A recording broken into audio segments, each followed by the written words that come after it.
Salut la machine et j'espère que tu es au top. Dans cette vidéo, on va parler de la quantité de matière. C'est un chapitre assez lourd et il va falloir bien l'accrocher.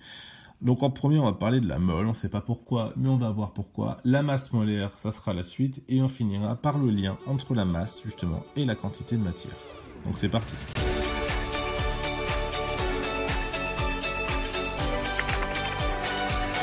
La mole, en fait, on a donné ce nom à un paquet parce que dans nature, on trouve les atomes et les molécules en grande quantité. On les trouve jamais tout seuls en fait. Ils sont en des volumes, en des quantités gigantesques. Donc on les a décidé de les regrouper par paquets. Et justement, ce fameux paquet d'atomes, c'est ce qu'on appelle une mole. Et une mole, eh ben, ça va devenir une unité qu'on va écrire MOL. Eh ben, cette mole, c'est la taille d'un paquet. Et c'est un paquet assez conséquent, puisqu'en fait, une mole, ça correspond au nombre d'atomes de carbone 12 dans 12 grammes de carbone. Ça veut dire que si on veut faire le calcul, eh ben, on prend par exemple pour avoir une mole, c'est le nombre d'atomes de carbone 12 dans 12 grammes de carbone. On a 12 grammes. Hop, alors je n'aime pas mettre les unités, donc je ne les mets pas. On a 12 grammes divisé par le nombre d'atomes, donc par la masse de chaque atome. Donc on sait qu'un atome de carbone, il a 12 neutrons, enfin 12 nucléons, pardon, donc 6 protons, 6 neutrons. Donc 12 fois la masse d'un nucléon. Et si on fait cette opération-là, eh bien, on va se retrouver avec 6,02 fois 10 puissance 23 atomes. La constante d'Avogadro, donc du coup qu'on note N avec un A en indice, eh bien, c'est la valeur donc du nombre d'atomes de carbone 12 dans 12 grammes de carbone. C'est donc 6,02 fois 10 puissance 23. Et son unité, c'est le mol-1. Et oui, bon... à savoir, ou pas. Retenez surtout que c'est sa valeur, donc 6,02 10 puissance 23. Mais, c'est pas ce qu'il y a à retenir. Le plus important à retenir, c'est que la mole, c'est l'unité de la quantité de matière. La quantité de matière, dont l'unité, donc du coup, va être mol. MOL, c'est une unité. Vous utilisez les mètres pour mesurer les longueurs et les distances. Vous utilisez les volts pour les tensions, les ampères pour pouvoir avoir les intensités, etc., etc. Et bien la mole, c'est pour le nombre d'atomes, tout simplement. Et la quantité de matière, elle, on va la noter N. Ça, c'est son symbole. Tout comme L, c'est pour une longueur, tout comme V, c'est pour un volume, et bien, un V majuscule, et bien, petit n, donc, ça sera pour la quantité de matière. Et maintenant, on va passer au plus gros du chapitre. Maintenant qu'on a assimilé le fait que la mole, c'est l'unité de la quantité de matière, que une mole, c'est 6,02 10 puissance 23, quelque chose, on va parler de masse molaire. La masse molaire, par définition, c'est pas très dur, en fait. C'est la masse d'une mole. La masse d'une mole de quelque chose. Et on va la noter M majuscule, comme Mathieu. Son unité, ça va être le gramme par mole, puisque c'est la masse d'une mole. Et bien, on a tant de grammes pour une mole, donc tant de grammes par mole. Pour les atomes, pour retrouver la masse molaire, c'est pas très compliqué, parce qu'en fait, pour les atomes, c'est dans la classification, tout simplement. Vous regardez la classification et vous aurez la masse molaire. Alors, on a en fait, pour les atomes, tout simplement, le nombre A, qu'on appelle aussi le nombre de masse, et bien ça va être la masse molaire de l'atome en question. Sauf que, parfois, on va trouver des masses molaires avec des virgules, c'est parce qu'il faut faire aussi attention à ce qu'on appelle les isotopes, puisque certains atomes ont des isotopes, donc du coup un nombre A différent pour le même Z, et on va tenir compte de l'abondance de ces isotopes pour pouvoir avoir une idée de la masse molaire moyenne. Si par exemple vous avez le chlore qui est à 35,5, c'est parce qu'il y a en fait 50% de chlore 35 et 50% de chlore 36, ce qui nous donne donc 35,5 en masse molaire. Pour les ions monatomiques, c'est pas compliqué, c'est la même chose que pour un atome. C'est la même que pour un atome. Parce que, on se le rappelle, un ion, c'est un atome qui a gagné ou perdu des électrons. Et s'il a gagné ou perdu des électrons, mais on sait que les électrons ont une masse négligeable, eh ben non, du coup, s'ils ont une masse négligeable, au niveau de la masse pour une mole, ça ne va pas changer grand-chose. La masse sera toujours négligeable. Donc les ions monatomiques ont la même masse molaire que leurs atomes.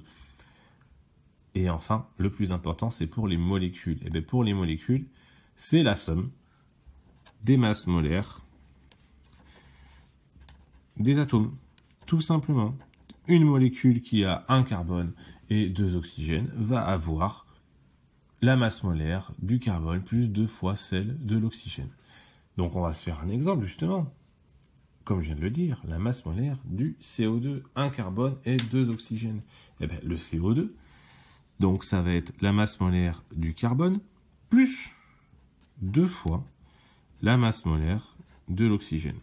Ce qui va nous donner donc assez facilement, alors ça c'est la méthode pour calculer les masses molaires, 12,0 plus 2 fois 16,0, ça nous donne à la fin, donc 2 fois 16, 32, plus 12, 44,0 grammes par mol. Une mole de CO2, c'est 44 grammes. 2 moles, 88, etc. Si on prend H2O, l'eau, eh ben c'est assez simple, c'est la masse de l'oxygène plus 2 fois la masse de l'hydrogène, ce qui nous donne 16,0 plus 2 fois 1,0, et à la fin, ça nous donne donc 18 grammes par mol. C'est donner une idée du nombre de moles, et donc du coup du nombre de molécules d'eau qu'on peut avoir ne serait-ce que dans 18 grammes. 18 grammes, c'est 18 millilitres. Et enfin, on se fait un exemple un peu plus compliqué, histoire que vous fassiez la main assez facilement. Donc on a le C4H8O, c'est ce qu'on appelle le propanone. Butanone, pardon. Le butanone, donc C4H8O, on va avoir 4 fois la masse du carbone, plus 8 fois la masse de l'hydrogène, plus 1 fois la masse de l'oxygène, ce qui nous donne 4 fois 12, plus 8 fois 1, plus 16. 4 fois 12, 48, plus 8, 56, plus 16, 72. Donc ça fait 72 grammes par mol. Ça va, c'est plutôt simple. Okay. Il y a un lien évident entre la masse et la quantité de matière, puisqu'on a vu que la masse molaire, c'est la masse d'une mole. Et donc du coup, si on a moins qu'une mole, eh bien, on aura moins que la masse d'une mole. Si on a 2 fois une mole, on aura 2 fois la masse d'une mole. Donc le lien entre la masse et la quantité de matière, il est assez évident. La masse est proportionnelle au nombre d'atomes ou de molécules. C'est-à-dire que la masse est proportionnelle à la quantité de matière. Si elle est proportionnelle, c'est qu'on va utiliser la masse molaire. Donc la masse, c'est la quantité de matière fois la masse molaire. Ça, c'est la relation à connaître. Mais ce n'est pas celle qu'on va utiliser le plus, puisqu'on va utiliser en général le fait que la quantité de matière, c'est la masse sur la masse molaire. Mais ça, c'est des maths, et j'y peux rien. Ici, on a pris le N, on l'a passé à gauche. En fait, on a juste retourné la chose. On a N fois grand M est égal à petit m, et donc du coup, petit m sur grand M est égal à N. Pour s'en souvenir, alors les unités, bien sûr, il faut quand même préciser les unités de tout ça. Donc, la masse, c'est en kilogrammes ou en grammes. C'est en grammes. La masse molaire, c'est en grammes par mol. Et la quantité de matière, c'est en mol. Aussi simplement. Donc, on peut faire un petit exercice rapidement pour voir ce que ça donne. La masse de 5 mol de H2O. Eh bien, ça fait combien 5 mol de H2O? On sait que M, hop là, faut que je le fasse bien. Hein. On sait que M, c'est petit n fois grand M. Donc, on passe aux chiffres.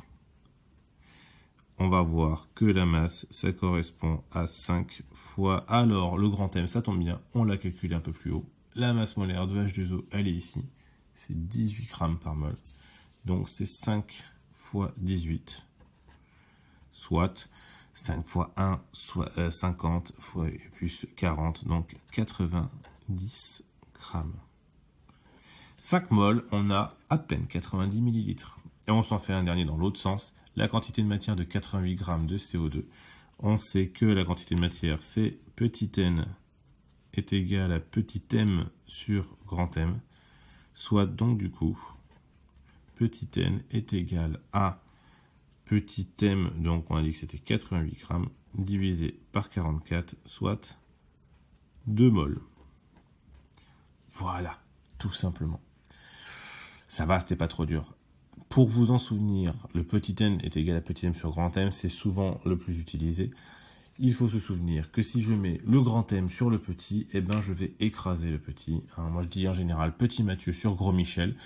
Si gros Michel monte sur petit Mathieu, il va le casser. Donc du coup c'est petit Mathieu sur gros Michel. Voilà pour la quantité de matière.